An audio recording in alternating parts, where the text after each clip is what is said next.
माफ करा महाराज, तुमच्या विचारांना, तुमच्या संस्कारांना आम्ही विसरलोय. हो, खरंच विसरलोय. अहो, ज्या चारित्र्य संपन्न राजाचा आदर्श आज जग घेतोय, त्याच तुमच्या महाराष्ट्रात लेकी बाळींवर दिवसा ढवळा अत्याचार होत आहेत. कुठे कोणा लेकीला जिवंत पेटवल्या जातं, तर कुठे धार्मिकतेच्या नावाखाली चिरडल्या जातं.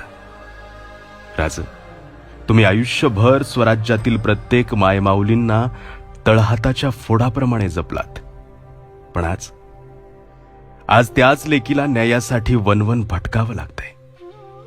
का, कशामुळे माहिती नाही. राज, लहान तोंडी मोठा घास घेतोय. आता तुम्ही फक्त राजकारणापुरते मर्यादित राहिलात राज.